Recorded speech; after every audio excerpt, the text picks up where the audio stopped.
I'm not going to repeat all that stuff. Y'all know what I said about the midterm, so you're good. What about what about the people who aren't here? Huh? Alexis? Well, they'll freak out for not being here.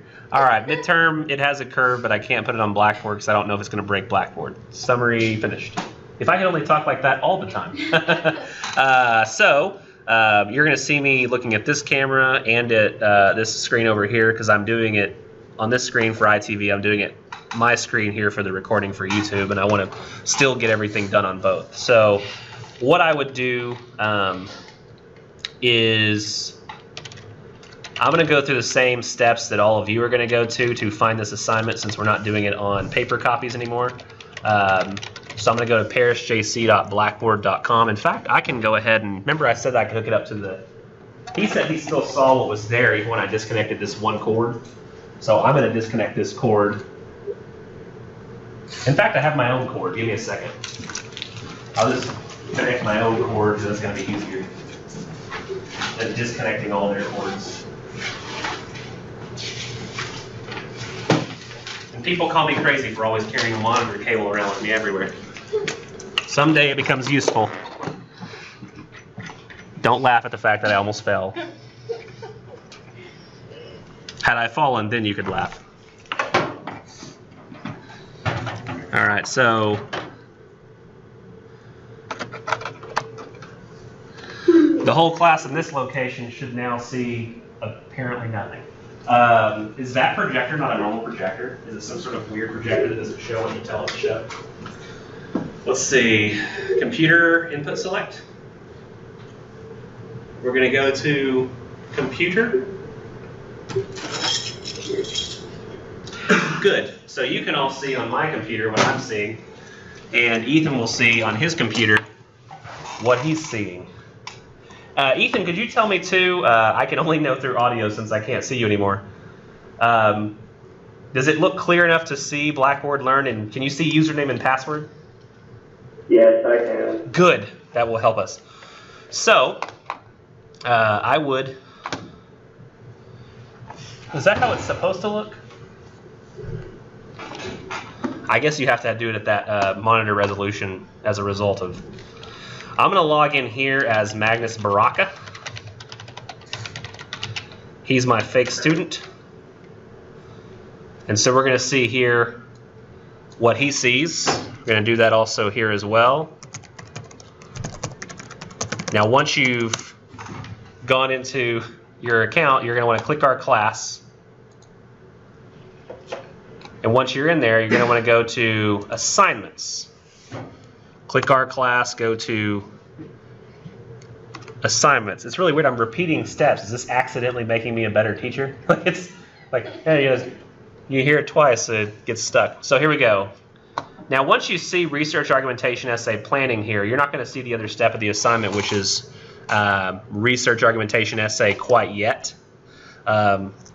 Because I'm waiting till after the planning is due to make that step available, because I want people accidentally submitting their paper or planning to the paper spot, and I'll explain what planning is. But what I would do is, depending on your situation, if you've got access to Microsoft Word, I think that Microsoft Word file is better, but PDF will open everywhere.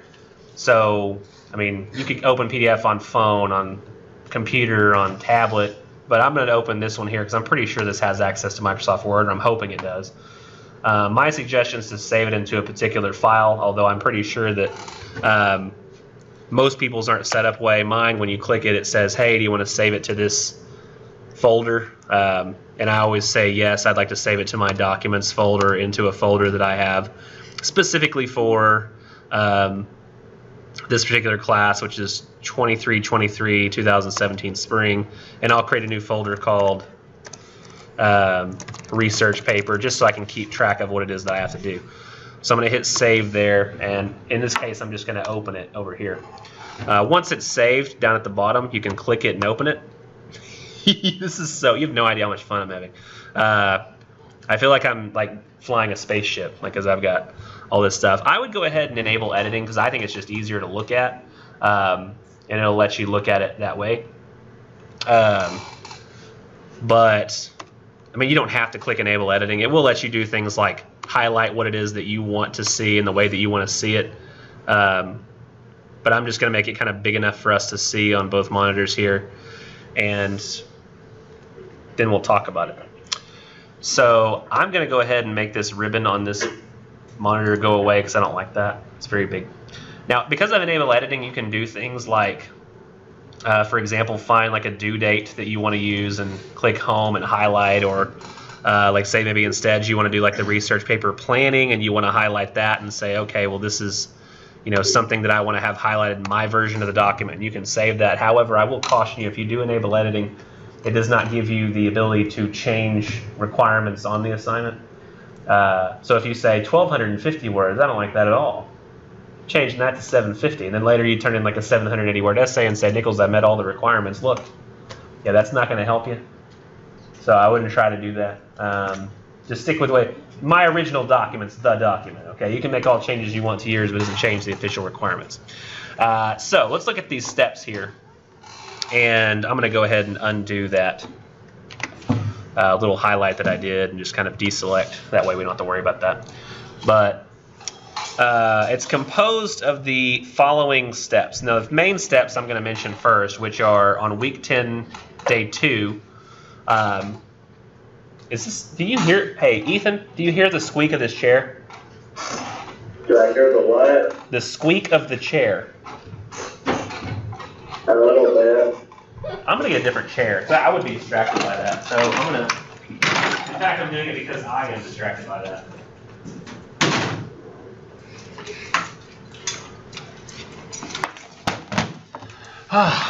I like these chairs so much better anyway. Here we go. And I'll also try to not kick the desk. Let's see. I can just leave the cursor here while we talk. So the first thing we got to do, in terms of grading, the very first thing we have is the research paper planning. That's going to be due on week 10, day 2. Then we have the argumentation essay itself. It's going to be due on week 12, day 2, so that's 2 weeks after that. And then we have the presentation, which is going to be on week 15, days 1 and 2. Presentation is going to be way easier than it seems, so it's nothing anybody needs to worry about. I'll show a video of how to do that when we get closer to time. But today is the day I'm assigning it. Because we have spring break, week 10, day 2 is actually 3 weeks away. So that's going to be the first time anything's due for this assignment. And then 2 weeks after that, the paper itself is due. So we're really 5 weeks from today, the research paper is going to be due. Now, the first thing you'll have to do, step 1, is choose a literary reading and real-world applicability focus. I term it the RWAF. That is an abbreviation. It's not a very good one, but it's accurate. And I'll explain what that is, and that may actually be one of the more difficult steps. Then 2, you'll do the research argumentation essay planning. It's basically proposing your thesis and works cited to me. I'm still putting this on the steps. A research argumentation essay peer review. I've not heard confirmation as to whether or not I have to do a peer review in this course yet. I know I do on the other ones, but I need to hear confirmation as to whether or not that's going to happen or not. I'm really hoping they say no, because that'd be really weird to do with Ethan. Like, Ethan, you think you could do a peer review? Just Do I think I could do what? a peer review. Like, that would be the weirdest thing to do over ITV. Just be reading. So, Ethan, I'd say we pray that that's not something we have to do. So just, you know, if you pray, pray. If you don't pray, hope. If you don't hope, knock on wood. I don't know. But I'm sure we can find a way around that. Now, the research argumentation itself will be due on week 12, day 2 that evening. We'll probably end up talking about poetry and not doing a peer review at all, but I just wanted to have it there just in case. And I'll grade it and return it to you at some point after that. Then we'll have the revisions that you can do, preferably by week 14, day 1 or 2. And then we'll have the presentation will happen in weeks 15. Now, I want to caution everybody, unlike previous semesters, my wife will be having a baby. I believe the due date is like week 16, day 2. Which is weird, but that's when the due date is right now. As a result, I may be a little bit strapped for time those last couple of weeks, especially if the baby comes like a week early. So best thing's going to be to everybody get their essays in on time, so I'm not having to grade anything late or not planning on doing all your revisions at the very, very, very last minute. because it may run into a scenario where I just don't have the time to do that. I'd hate to say, but I'm going to always, my syllabus says if essays are turned in late, they count off so many days, so many points after they're late, and I'll just have to honor that near the end fully because it's in my syllabus, to kind of protect myself against the fact that I might run out of time to do essay because there's just not time. But I really don't think that's going to end up being an issue. I think it's going to affect like the last week, and y'all will come in here for your final exam and do it, and then y'all leave, and I'll come up here real quick and Scantron it. I'll probably drive from Rockwall to come Scantron real quick. And I'm trying to convince my wife to, hey, if it's not here yet, don't rush it. Go 2 more days. I don't know if I can convince her to do that yet, though. I'm not sure if it's actually, it doesn't seem to be working. Regardless, I'm going to get all the work done, so there's nothing to worry about. And I'm going to scroll down here to Blackboard, where it basically just says all these steps are due on Blackboard with the exception of obvious things like any kind of peer review or presentation. The format, same as the format for the other papers, just make sure that this one's third person only and not first person. And here's the grading. The entirety of the research assignment's worth 600 points or 30% of the class. The research argumentation essay peer review, and that's going to be 4 in-class discussion participation grades. If it exists. If not, it won't account for that at all. And the planning and presentation worth 200 points or 10% of the class, and the essay itself is worth 400 points or 20% of the class. So yes, it is the biggest assignment of the semester because it's meant to be the culmination of all that you've learned. And to aid in your success, there are a few steps in the process.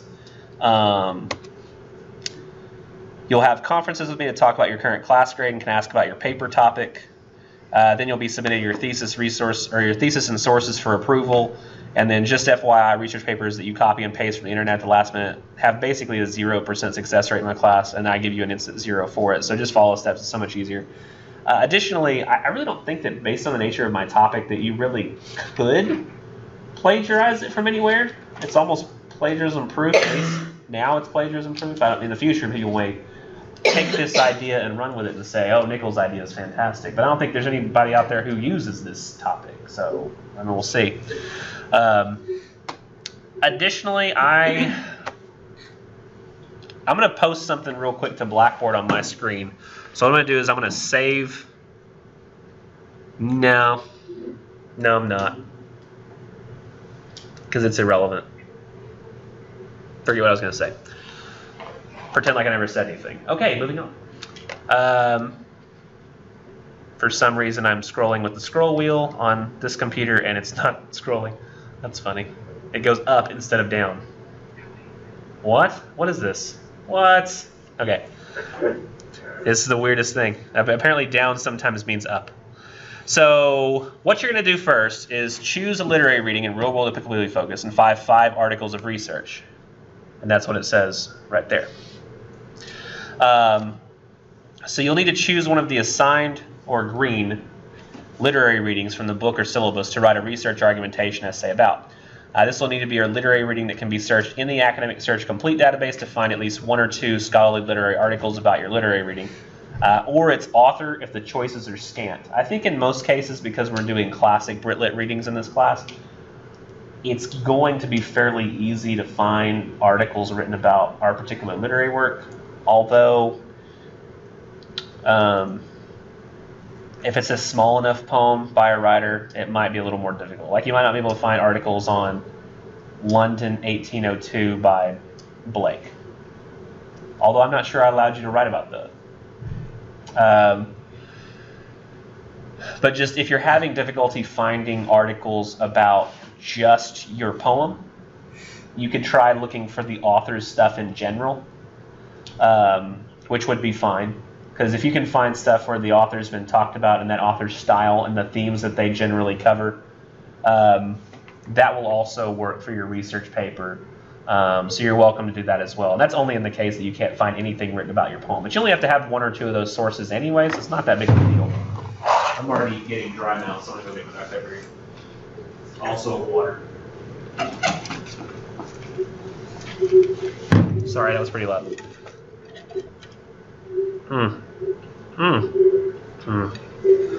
Okay. Ooh.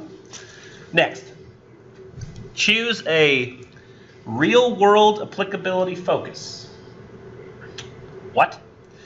Basically, a modern news event involved with a current political or moral issue in the world today that has not been solved or is currently ongoing. Okay? So this research assignment's a bit different than a regular literary research assignment. In addition to scholarly literary articles, you must have 3 to 4 academic journal and news articles from the Opposing Viewpoints Resource Center database and or the Academic Search Complete database. You can use either or for that. These articles should be perspectives and knowledge on a modern-day real-world situation or problem with some degree of controversy or at least a moral or ethical conundrum. Okay, so we've got a couple articles on our story or our poem, a couple articles on some real-world issue or problem that's going on in the world today. I mean, how are we going to connect these and make a paper out of it? Now, how will these articles be used? Scroll down a little bit. The purpose of this research argumentation essay, or the idea that your thesis will address, will be to apply the thematic discoveries from analyzing one of our literary readings to provide perspective on a real-world situation. A thesis for such a paper might look like this, and I'll read the thesis first, then I'll explain what the two things are being related. In Arthur Miller's Death of a Salesman, Willie Loman's distortion of the American dream mirrors the American government's indecision regarding degrees of constitutional privacy during the Edward Snowden scandal. I just realized that the camera's not pointed at me. So Ethan's like looking at a wall right now. Hi. Actually, no, you're seeing a computer. Yeah. Yes, I'm still seeing the text document. Oh, so you never see my face at all. Oh, that's so much more preferable. That's not a big deal. Okay, well, good. Yeah, text document. Got it. They should have like 4 monitors over there for you. That's really unfair. I mean, that deprives you of being able to look at me and a computer at the same time, and I would be upset. They're all looking at me, just so you know, like I have a huge ego. It's really hurting my heart a little bit. Okay, so to explain this thesis, Death of a Salesman is a play about a guy who's a door-to-door salesman, thinks he's going to move up in his company and, eventually become like a part owner or a manager. But then young people start getting promoted above him, and eventually he becomes depressed and kind of worried that he won't be able to achieve the American dream, ends up cheating on his wife. His son finds out, starts to hate him. He starts to kind of get worried about his state in life, and I believe he decides he's going to kill himself, but he tries to do it by wrecking the car and get his family the insurance money, so at least he left them something. And I think that he did it too obviously, and they didn't give him the insurance. So at the end, it's just his wife talking to his tombstone saying, "We just paid off the house, honey." So really, really happy, joyful comedy. No, it's a depressing play. But still good. And if you don't know what the Edward Snowden scandal was a couple years ago, I probably should update this, but Edward Snowden was the guy who was the whistleblower, and I think he was either with the NSA or the CIA. And yeah, they made a movie about that starred the guy who played Robin in Dark Knight Rises. What's the guy's name? Ethan? Joseph Gordon-Levitt. Joseph Gordon-Levitt, thank you. How did we know it? How did I know he'd know? We don't know. I just knew. Good job, Ethan. 10 points for Gryffindor. Is that what they do in Harry Potter? I don't know. Actually, are you okay with Gryffindor, or do you prefer? Do I prefer what? Do you? I literally just trailed off. Do you prefer a different house, or is Gryffindor okay? Either one is fine. Okay. So you're not like a Ravenclaw hopeful or anything like that. Okay, we'll go with Gryffindor. 10 points for Gryffindor. So I just spent time saying those things. So with Edward Snowden, what happened was he whistleblew against the CIA, the NSA, one of those two, and he said that in his position at work, without a warrant, he could have gone in anytime he wanted to and looked at any civilian's email just to see what was there, without having to have a reason or probable cause or anything like that. Much different than we have with, police work. Generally speaking, they have to have probable cause or a warrant, but I mean, they could go in and just look at what you're saying just to see. He said that he had the authority, if he wanted to go and read Obama's private email. And he said that that was kind of something that he thought was wrong and that was happening quite often. That we're not just spying on people that we think might be criminals, but regular civilians, and fairly regularly. He said that he thought that was a problem of freedom and privacy that are American tenets. And so, of course, the government response was, what? You're right, Edward Snowden. You're a national hero. Thank you for pointing out these problems. We'll do better in the future, right? No. No, they said, he's a traitor, convict him of treason, but he fled the country. He's now living in Russia in asylum. And the government still maintains that it has done the right thing. In fact, I think that after did y'all hear about the WikiLeaks thing that just happened? Okay, so WikiLeaks came out with a document that showed some of the cyber attack or cyber tools that the CIA and NSA and FBI have available to them for spying on citizens. And they released like a treasure trove of documents. And they said this is only 1% of what they have. They have a lot more. And FBI Director James Comey, I believe he came out and said something to the effect of, Americans should not assume that they have complete and total privacy in the cyber world. Something along those lines. And a lot of people assume I really thought that I did.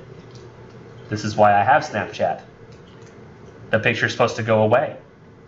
Or something along those lines. Like when I say something to somebody, I assume nobody else is going to be looking, right? It's kind of what we assume. But now there's this weird difference in the way the government seems to look at it and the way that civilians seem to look at it. And it's still a problem even after Edward Snowden. So, in essence, the problem that I note down below in this paragraph is kind of still ongoing. So I said, as you can see, you can be very creative with the relationships that you create between the literary source material and the thesis you ultimately devise, which applies to a real-world situation. For instance, Willy Loman is a man who will not accept the reality of his situation and vehemently denies that he might not become a success. Now, when he realizes he has not been and will not become a success, he commits suicide, which could mirror a possible future for the U.S. when the fallout of the NSA scandal occurs. The U.S. may realize that its stubborn stronghold on civilian surveillance was one of the major international blunders of the 21st century, but at a point when it's too late to apologize or even repair the situation. In what situation will the U.S. be then? It's best to prevent such a scenario. Willy Loman is an individual man, and the U.S. government is a large entity, but the relationships that each have to their own ideologies can be shown parallel. It is creative, it's a stretch, and it's a dreadfully interesting prospect for a research paper. Will it be difficult? Probably. Will you spend more time finding your 5 total pieces of research than writing the paper? Possibly. Will you feel accomplished and intelligent at the end? Yes, you will. Unless it melts your brain, in which case you might feel like you don't have a brain anymore, and that's possibly the case as well. So it's really ironic that this situation has continued to escalate. So it shows that had I written this paper that I came up with the idea for, it still would be a problem today. And not only that, it seems like they're more dedicated now to it than they were before. I mean, I think they always considered. You'd think that Republicans or Democrats, conservatives or liberal politicians, some group would be like, this privacy thing, this civilian surveillance is pretty bad. I feel like it seems like no matter who ends up becoming president, everybody gets spied on, and that's just a thing. It's very odd. And if they keep dedicating themselves to this idea, it may end up becoming a problem later, and they seem not to admit that it is a problem. So it's just continuing along the lines that I thought it might. Mr. Nichols, political prophet. Ethan, I'm getting that look again from everybody that they think I have an ego.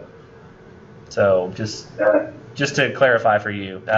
So I have a note down here at the bottom as well that your thesis must be about one of the green readings from the syllabus, not about one of the unassigned readings or readings in blue. So no blue readings. The sample paper is over a story that I hope that some of you read in English 1302. If not, you'll just have to kind of deal with my summary of it. But I think the paper can be understood regardless of whether you've read the story. And that story is Minister's Black Veil. So nobody can write about Minister's Black Veil. But it's an American lit story, not British lit poem. So it's not going to be that relevant to you. So make sure you're not writing about Chimney Sweeper or Epitaph, those kinds of poems that are blue in the syllabus for the research paper. Let's scroll down here to step 2, which doesn't scroll for Ethan's version. So we have the research argument essay planning will be due on week 10, day 2. And there are 2 parts. So I can just, woo, there we go. Oh, that's too much. Oh, that's too, okay, apparently the scroll wheel is still better. Nope, nope, no it's not. No, it's, this is, oh my gosh, it's ridiculous. Okay, there are 2 parts to the research argumentation essay planning assignment. It's pretty simple though. You have a works cited page, which is a list of sources that you plan to use in your paper. I mean, it could be subject to change. And you're going to upload that to Blackboard, properly formatted as a document upload. The research paper thesis proposal is the thesis you plan to prove in your paper. You're going to type this directly into the comments box when you submit your works cited page. So you'll upload one just like you're uploading a paper. But the thesis you'll actually put in the comments box where you usually say, hey, Nichols, sorry, this is late. And that's what you'll be using the comments box for at this time. And you can also put a comment in there, but the thesis has got to be in there as well. Now, the works cited page need to have each of your 5 sources you're going to use, as well as a 6th citation, which is our Norton textbook. So you need to have 1 or 2 that's on the literature, and 3 or 4 that's on the real-world applicability focus. Together, that'll be 5 of those. Then the 6th source, which is the textbook. You'll also need your thesis in the comments box, and again, it looks, relatively like the thesis that you see in that paragraph. And it's a complex idea, but simply stated in 1 sentence that includes your topic and a debatable idea about that topic, which your research argumentation essay will attempt to prove through logic, reason, and use of research. Let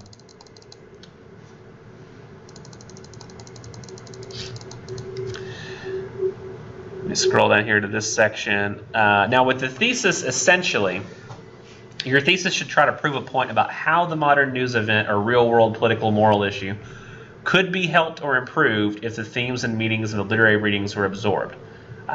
Basically, you're trying to show that if the world were to pay attention to the lessons that could be learned from the literary reading, then the world could be improved. Your goal is somewhat to find a way to make the literature matter to the world.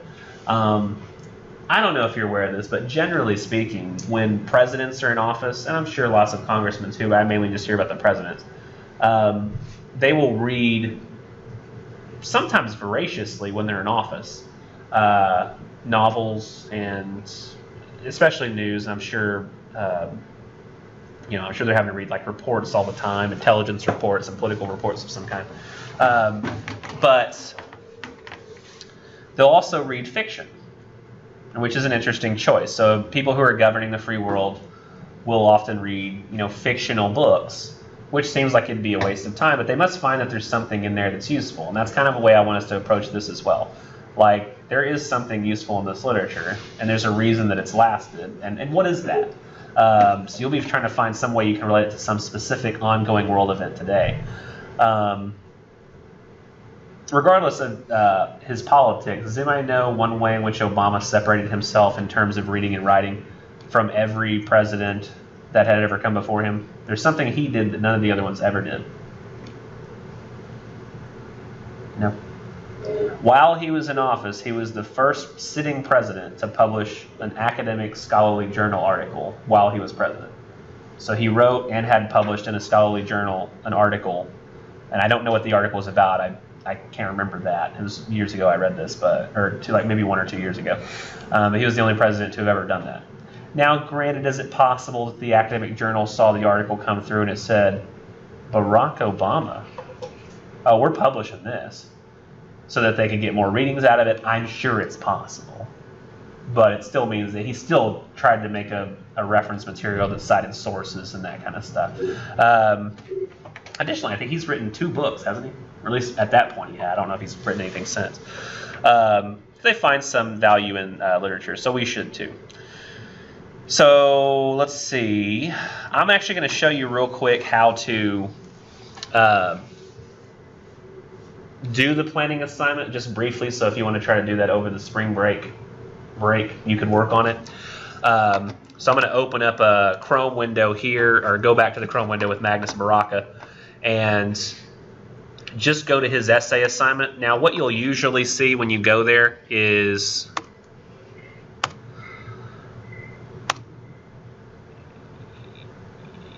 Oh, crap. Just so you can see something, Ethan, I'm going to go to the place where I've already submitted this in another course real quick, where they essentially have a similar assignment in English 1302. So on your end, I'm going to pull up the 1302 class. But pretend you've just seen... You know what I'll do? First, I want to show you this. It's just... Nichols, just take me wherever you're taking me. Here we go. So this is what you will see at first. And everybody will see this first. It'll tell you, what there is, the assignments there. Additionally, it'll show you that you can browse your computer to find your works cited page, which is what I want you to do. So you'll click here to browse my computer. You go over here to documents, if that's the case, or where you have it, and then you would go from documents to try to find the article that you're looking for. The one that I have is going to be, and I'll show this in just a second on the other end as well. So you attach it. You're going to check this box once you've attached, something, which doesn't really matter what here. I just attached some file here, a document folder probably. We're not going to copy whatever these weird files are that very well could be important, so I'm not going to mess with those. But then you would click it, you'd check the box, and you'd paste your thesis here, or you'd write it originally right there. And additionally in this comment box. Now what I'm going to do for everybody, because it's just a little easier, is I'm going to go over to this other class and show you in the similar assignment that they've done what Magnus Baraka has submitted in his place. Nope, there. What? I just clicked the assignment and the window went away, but then it came back. So, yay, Ethan, it's back. That was the weirdest thing I've ever seen. Now, I've seen weirder things. That was hyperbole. I'm sorry. So on your side here, you can see that once he attached the document, what kind of popped up is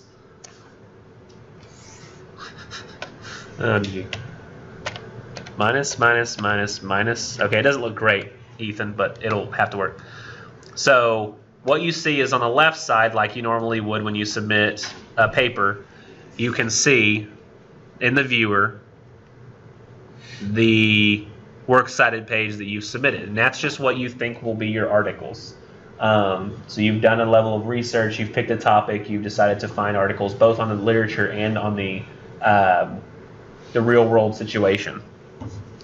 Now in the comment box, you'll also see right here your thesis. So I can look on the left and I can see the works cited. On the right, I can see the thesis. On the left, I can see the works cited. On the right, I can see the thesis. Good. It's tiny for everybody. That's exactly how we want it. Then I'm going to switch attempts here because I'm going to show you, like from my end, Nichols, what I would do. So I would click attempt 2 here, and if you ever do multiple attempts, you can always access those through this little attempt drop-down window. So he's already submitted it once, and Nichols has graded it. And we're going to take a look at what Nichols said and what the grade was. Okay, so he said, and this is actually not true of the situation that was there, but I just needed something to say to give myself an excuse to give a 5. But it says, a couple of your articles seem like they aren't credible enough from literary sources. I said not to use the Bloom database, which I didn't say that, but don't use the Bloom database. Additionally, your thesis doesn't clarify in what way the story is related to the real-world issue, and that's pretty important. That's a thesis problem. You essentially get 5 points for works cited, 5 points for thesis, and I'll subtract a point here and there for depending on the problems.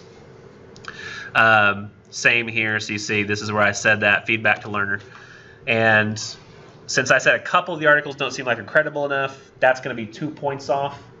And the thesis is not relating the literature to the real world situation, which is a big problem, but at least both are mentioned. So he only gets 2 points for that. So 5 total. Now the reason that's something that he needs to worry about is it's not just a matter of submitting your proposal and saying, okay, now I'll start writing. Because if we go back over here to Word, I want to talk to you about this little section here that talks about what these grades mean. Right here. So if you receive, If you receive a 10 or a 9, you can go ahead and proceed with your essay. Anything 8 or below requires a revision before moving forward with the essay. And why this is that receiving a 10 means that I assume the highest grade you'll receive with your current thesis works cited is 100. Because you basically think what the highest grade is going to be, whatever that grade is, times 10. If you get a 9, that means that I expect you'll get somewhere in the 90s, which is good. But if you get an 8, that means the highest you could go is in the 80s based on what I see. 770s, 660s, all the way down to a 1 or a 0, which would be in the teens or the single digits. So if you get a 1 back, sure, you have to revise. Even a 5, though, that means I expect you'll get in the 50s, so definitely revise.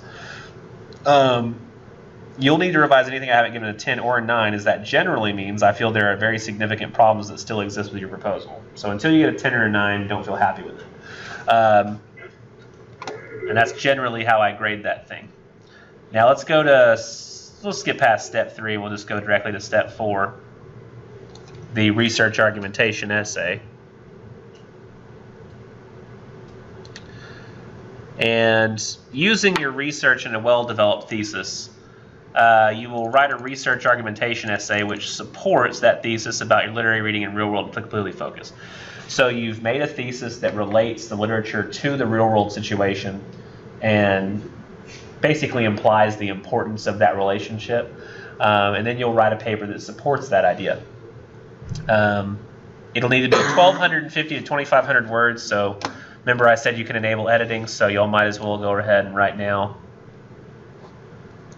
do what your mind is doing. There we go.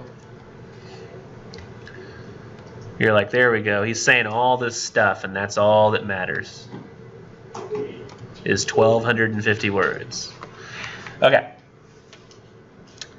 Need to organize it exceedingly well, have a clear thesis, and use at least 5 sources, and you'll need to cite the textbook as a 6th source, assuming that's how you read your poem. If you read it a different way, you'll have to cite it in a different way. These sources must be cited internally through in-text citations and follow MLA style. The next paragraph talks about how we shouldn't ramble and only say useful things, so I'm going to skip that for a second and talk about something else. You'll notice that the sample paper is organized maybe differently than you would see most papers organized, and we'll get to that in a few minutes, but he doesn't have his thesis until the 2nd page at the beginning of the 4th paragraph. Which is odd, but those of you who know what a thesis is, where do you usually see a thesis appear in a paper for the first time? Last sentence of the introduction. Yes, last sentence of the introduction was what somebody over here said. Let me get a sip real quick.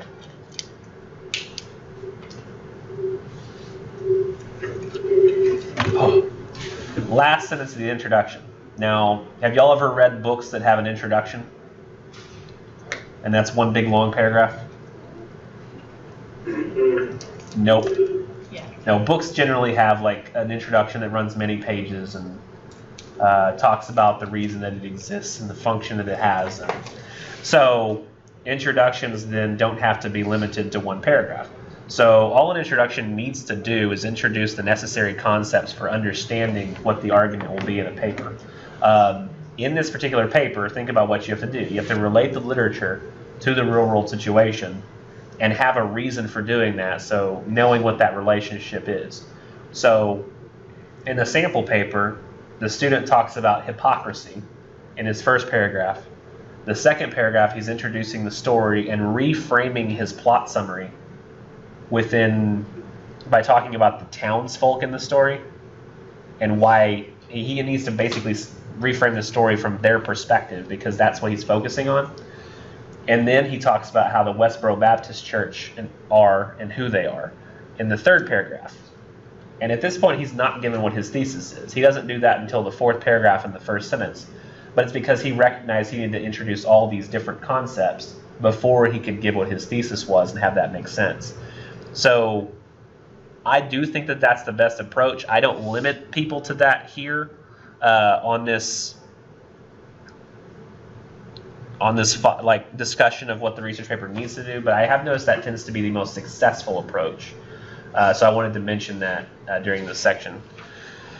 Now, I want you, when you submit this thing, to upload your works cited along with the research paper document, so it needs to be pasted to the ends, not uploaded separately. The reason is when I grade every single paper, I scroll to the bottom, check for a works cited, then I scroll back up, check for internal citation. And if it's missing one or the other, if you don't have your internal citation or you don't have your works cited paper or page at the bottom, then I will give it a 0, and I'll paste a paragraph into the feedback section, and it'll say, please resubmit with your works cited, 0. Please resubmit with your internal citation. Or it'll say, please submit with both. And I will not grade it if it doesn't have both, because there's no way to tell if something's not plagiarized until they've provided their citations and prove that it's not.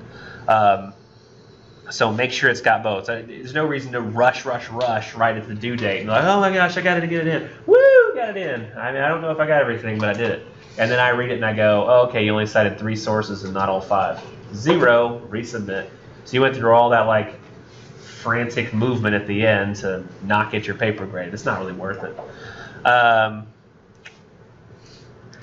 you're going to be graded on your ability to, maybe not on your ability, but the representation of, have a clear thesis, support your thesis through convincing argument, support your argument through adequate and appropriate use of sources, have a complete works cited page in MLA style, contain deft use of in-text citation, correctly cite at least 5 sources, well, and the textbook too, and satisfy the length. The essay will be 20% of the course, 400 points. And my hint here is try to develop an original viewpoint and relationship between your literary reading and modern day situation that you think hardly anyone has ever conceived of. Also, try to avoid going for easy relationships, like please don't write about Conrad's Heart of Darkness and modern day racism, because that's quite literally what the thing is about, is racism and taking advantage of other races and people from other countries. It's a bit too obvious, and it's not specific enough in terms of our modern day situation. So it would actually work. And y'all will read. Did I talk about what Conrad's Heart of Darkness is about? Did I? No. I mean, it's essentially like Joseph Conrad had this experience where he wanted to become a steamboat captain or a boat captain, and he took a boat up the Congo River into Africa and basically saw the atrocities of what the British and the Belgians and the Dutch, I don't remember all the countries that are involved in it, but how they were misusing and mistreating the natives there and basically exploiting them for the resources that their countries had to provide. So very much so, you see a lot of racism in that story, but you wouldn't want to relate it to racism today, because that's far too broad and quite honestly exactly what the story itself is written about. But what are some modern day situations that have racism involved or problems of race that are currently ongoing? Anybody think of any that you would see in the news? Travel ban. The travel ban. We've got the immigration travel ban, which to some is blatant racism. Others is just freedom of safety over other things. So that could be considered a problem there. And they did have to redraft it, so there were some issues. Other news issues involving race. There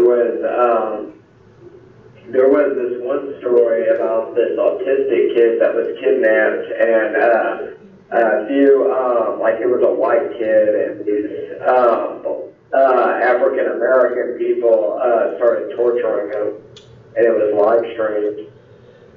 Yeah, I did see that. So I mean, boy, I don't know how you would approach that. I mean, that is an isolated incident, but you could talk about maybe the disenfranchising of really anybody on a basis of discrimination. That's more of a, I don't know that happens constantly. That might not be one that's as easy to write about. Nor does, I guess, the sample papers Westboro Baptist Church happen constantly, although that's an ongoing problem that's still going on.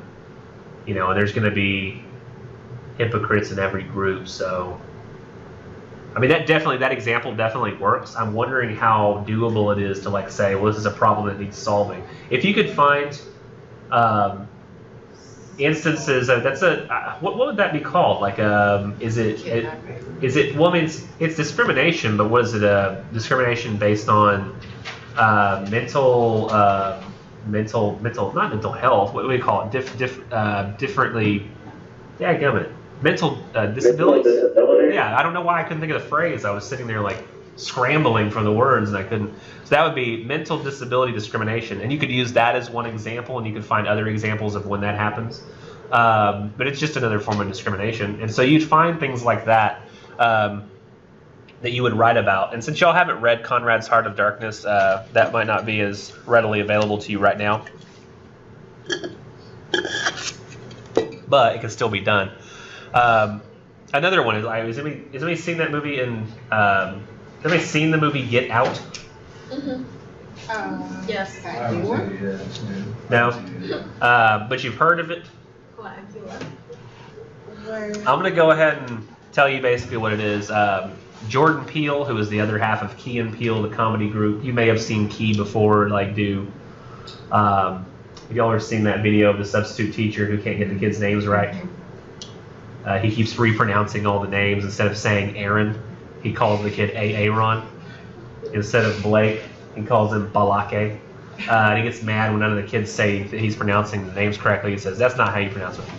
Well, Key and Peele, Jordan Peele is the other half of that comedy. You saw him with Key in the movie Keanu, if you saw that movie. Well, he's directed his first film called Get Out, and he describes it in an interview that I listened to as Guess Who's Coming to Dinner, but the horror version for the modern day. And Guess Who's Coming to Dinner was a movie in the 60s that came out, or 70s, with Sidney Poitier, and it's a white family with a white daughter who brings home a black boyfriend, and that's like, what is happening? And because that was like the 60s, right? So he's kind of remade that with like a horror element for these days, and so it's white parents with a white daughter who brings home a black boyfriend, but he says it's kind of like that segment now of people who aren't blatantly racist, but there are well-meaning white people, is what he called it, in quotes. These are white people who totally mean well, but who nonetheless say and do things that are quietly and unintentionally, but nonetheless racist. And he said that people have come up to him, and he has a white wife and a white mom, and he's been part of white culture and been the one black guy in part of white culture for a long time in many circumstances. And they've gone to him and said, is that really what it feels like to be a black guy and around white people? And he said, yes. And then they always ask the question, but we don't really say things like that, do we? And he goes, yes, absolutely you do. So I'm very curious to see this movie, and I plan on seeing it over spring break, so I'm very curious to see what the well-meaning white people in the film say. I feel like I've heard people say those kinds of things before, like not realizing something they're saying is offensive, and they think it's just totally normal and nice to say. But then you're kind of quietly in the corner going, did he just say that? And so you can take a movie like that Get Out movie. Now you can't for this assignment, but I'm trying to give you an example here, but you could relate that maybe to the Black Lives Matter movement, because that's something that's involving race. But I wouldn't want you to say Get Out related to racism, because it's about racism. But if you say Get Out related to Black Lives Matter, that is a different movement involving racism in its own way. So you're not just making the simple connection, you're making a connection that's going to require some critical thinking and specificity in another way. So my biggest hint here, though, is to make some compelling observation regarding the importance of a relationship that you've discovered. In other words, don't allow the paper to become some simple comparison-contrast assignment. I do want you to explore what possibilities for future behavior and societal or individual or political decisions exist now that the relationship has been realized. So it's not just going to be, wow, look how Conrad's Heart of Darkness is like the Black Lives Matter movement. Whoa. You're going to say, essentially, or imply that if Conrad's Heart of Darkness were read the way it's intended, then maybe things like the Black Lives Matter movement wouldn't have to happen. There'd be some sort of solution where that would just go away. So you're basically going to try to make your essay change the world. That's all you have to do. Change the world with your sophomore level British literature essay. It's a meager requirement. It barely even have to do anything. Now let's scroll down here. And I'm just going to scroll right past step 5 and 6, but that's just, I'm going to grade it and then return it back to you, and then you'll revise it. I'm also going to mostly, for now, skip past the presentation. I can really sum it up for you real quick. I mean, I'm going to show you a video once we get to the time. But the basic requirement is, I mean, the most successful approach I've seen is mention how you decided on your topic, state your thesis, then take the audience through the main points of your argument. Then people ask you 2 questions, and then you're done. It only takes like 2 to 3, maybe even 5 minutes. But it's not difficult. Almost everybody gets 100. The only time you don't is when you haven't done a paper at all, then you try to do it, and then maybe you get a 95. So it's meant to be a grade that's helpful. Let's scroll down a little bit here and go to the sample paper. So I've already kind of told you how you approach the beginning. So I probably won't reread this, but here in the first paragraph, he talks about basically he's introducing the idea of hypocrisy and what it means to be a hypocrite. Then in the next paragraph, yes. I have a question. So, if we submit our articles and you say, yeah, that's fine, and then we start writing the paper and we realize one of those articles aren't going to work, and we find something else and we put it in, do you want like an email to be told, or like, do you want to be told heads up before we turn in the paper, or what? Because I did that on my last one and you got like really mad. Ethan, did you hear the question? Did I hear the what? Question. Sometimes the audio is a little fuzzy. Okay, so I'll just restate the question then. Sylvia asked if you submit the assignment and the planning assignment, and you got an approval on your works cited, you got an approval on your thesis, and then you change an article. Is it okay to change an article, or do we need to resubmit? And now normally I would say that you don't need to resubmit. Not resubmitting is fine, especially mainly if you stick to the same types of articles that you had before, because generally speaking, I would assume if the ones you turned in the first time were approved, and the ones you might add or subtract would also be approved. There are sometimes situations, though, where, and Sylvia, I can't remember your situation specifically. I do remember another one, though, where a student, they had 5 articles, and I was like, you're approved, you're good to go. And when the paper came in later, they were like, none of these work, and went and found normal websites to use instead.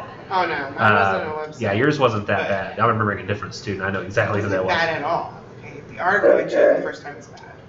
Oh, the article you chose the first time was bad. Yeah, I don't know if it was bias. And I got mad at you for changing, even though the article was better? Yeah, the next one I picked was better, but you got super mad. Was it less credible, did I say? No. Why'd I get mad? No. Like, you told me, like, I don't know, it was a research paper, and then it was like, you told me, like, everything that was wrong with it, and that was, like, the worst thing you've ever read.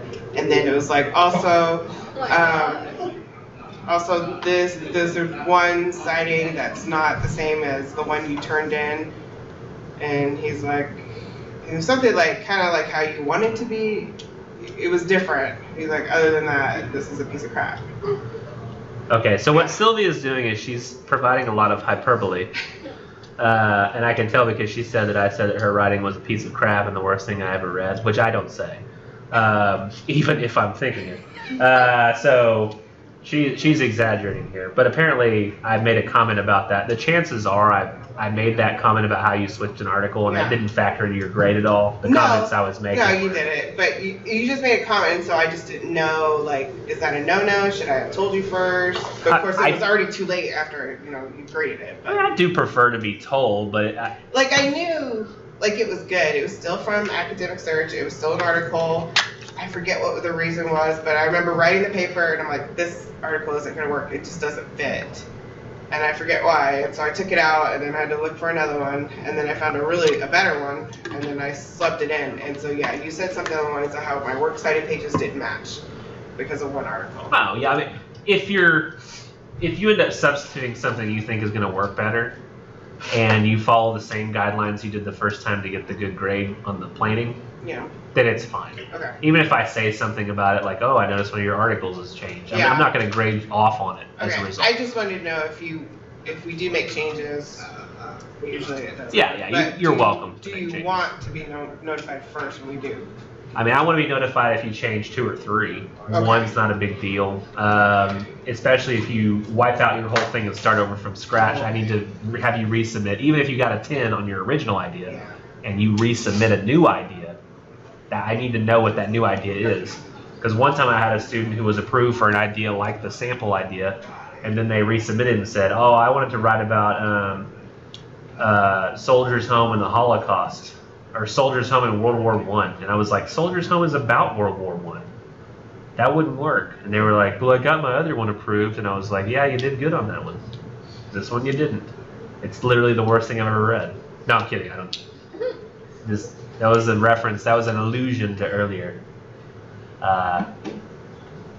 Next.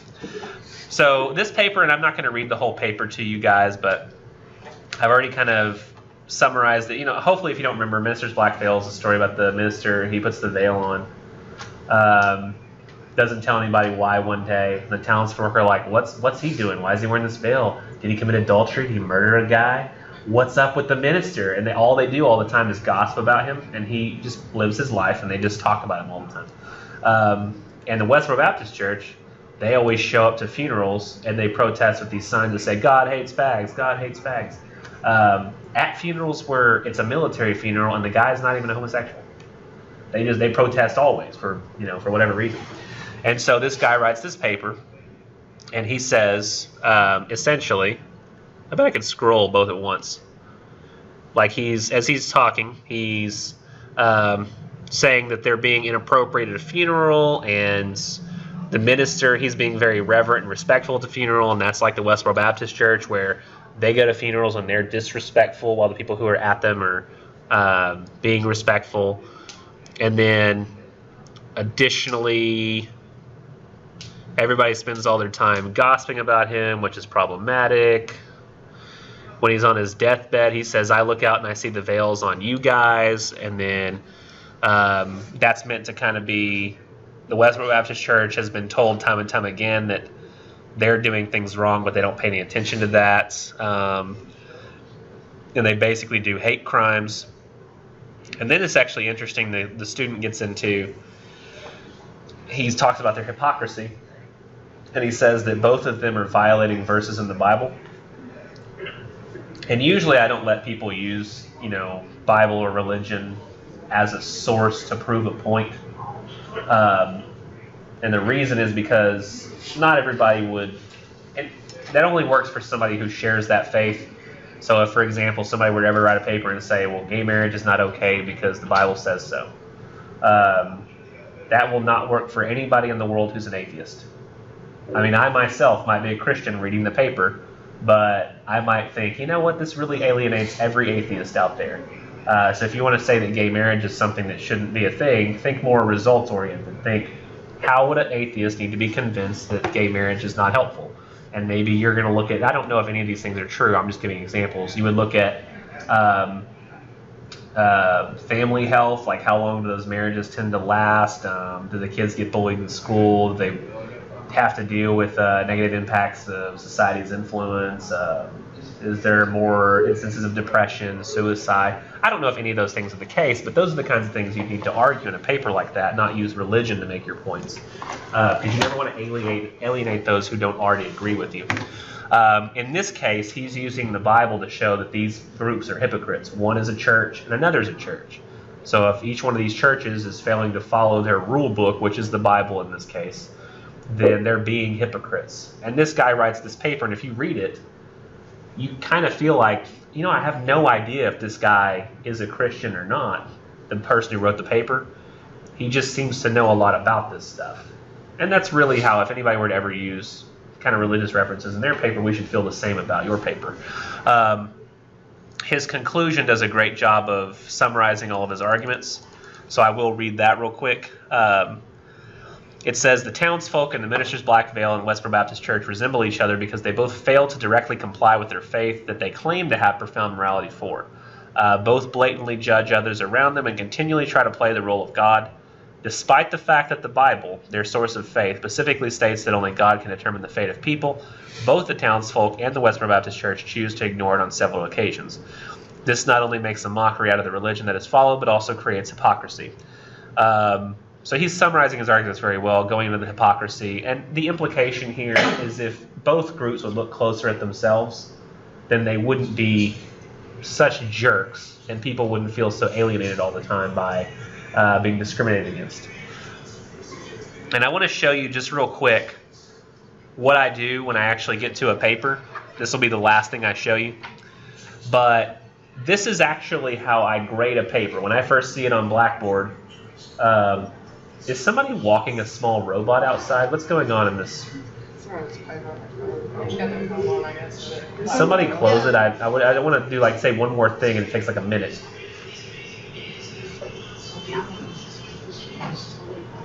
Huh?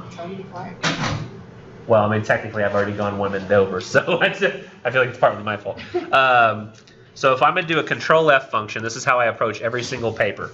I'm going to go, okay, let's see, did they cite the Barrett article? Because first I make sure they have a works cited page, and if they do, I say, okay, they cite the Barrett article. Good. They cite the Boone article. And I'll just do that over here. Let's see, Barrett's. Yes, there it is. Good. What about the Boone article? Good. Let's verify over here. Boone. Good. It's cited. And I'll go on and down and forth, so on and so forth through these. And I'll just go ahead and spoil it for you. But cites the Ferris, cites the Friedman article, cites Hawthorne, cites the Bible, and cites the Johnson article. I verify that each one of these articles, you got some on the literature, some on the real world situation. Now you'll notice that in red I have the Hawthorne source, because technically speaking, this is not a Norton book source, but I put it in red so that you could use that part for yourself and just change the author and the page numbers, because that is the Norton book citation for the 9th edition. So you can not have to recreate that from scratch. And I do want to note here, I have it in all caps down at the bottom to emphasize my point, that Julie or Julia Reedhead is not the author of your literary work. So please don't tell me because the Norton textbook has Julia Reedhead's name on there that she's or Greenblatt, whoever it is that's on there. That's not the person who wrote your book. The person who wrote your story is Coleridge or Wordsworth, and that needs to be the person that you cite.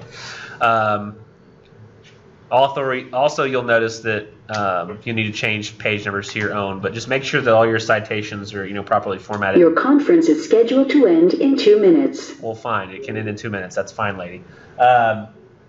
Just note that I am always going to look at your works cited first and verify you have internal citations for every one of them before I will even read it. As a result, if I'm always doing a find and check on your works cited page, what is it very important that you do with the names internally? Spell them correctly, because if I do a search and I notice it's not there, then I won't grade it, and it might even be there. You just didn't bother to look closely enough to spell them correctly. So make sure you do that. Sorry I kept you guys over, and sorry it took so long to figure out the technology, but we did it. Y'all have a great spring break.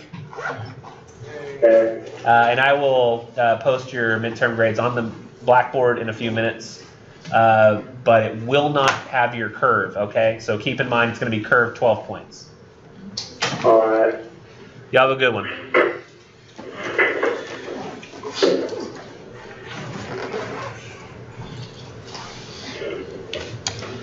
Yeah, we figured that out, huh?